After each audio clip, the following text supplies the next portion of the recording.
Welcome back to Harbor. That was, of course, Donald Trump responding to just released FBI documents related to the investigation into Hillary Clinton's private email server. One note seems to indicate a quid pro quo suggestion between the FBI and the State Department over the classification of one email. The FBI note cites an FBI official who, quote, indicated he had been contacted by Patrick Kennedy, Undersecretary of State, who had asked his assistance in altering the email's classifications in exchange for a quid pro quo.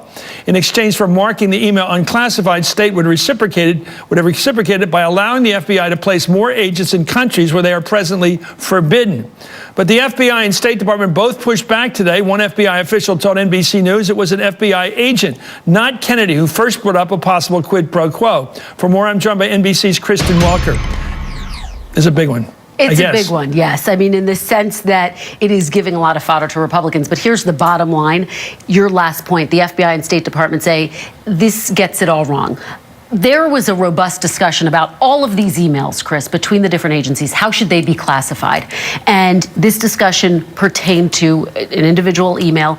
It was upgraded to classified, and it stayed that way. So there was never a quid pro quo. But to this point, this request came from an FBI official, and that's what that document confuses, according to both the FBI and the State Department. Let me just read you the statement from the FBI, and then we can talk about it a little bit more. The FBI says, having been previously unsuccessful in attempts to speak with the senior state official during the same conversation, the FBI official asked the State Department official, so it came from the FBI official to the State Department official, if they would address a pending unaddressed FBI request for space for additional FBI employees assigned abroad. The classification of the email was not changed, and it remains classified today. So that's sort of the crux of this. The email remained classified. At the same time, an FBI official raised during one of these discussions, can you have more FBI agents abroad?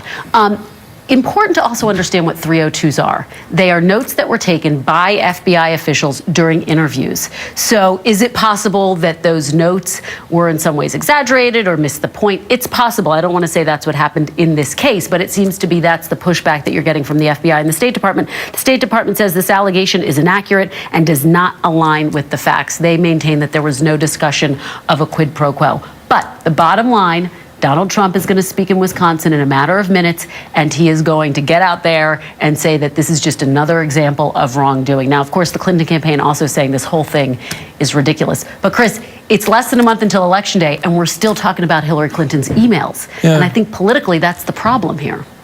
Well, thank you. So basically the charge is, if you believe the worst case look at this thing, is that somebody in the FBI and somebody from the State Department actually initiated a deal. Well, okay, if you would just upgrade or downgrade the classification so it won't make Hillary look too bad because she took it through her email, then we'll give you more guys out there in these countries you're trying to get into, more officials. Right, and what we learned today is that the request actually came from the FBI, not from the State Department, and that the email was classified ultimately.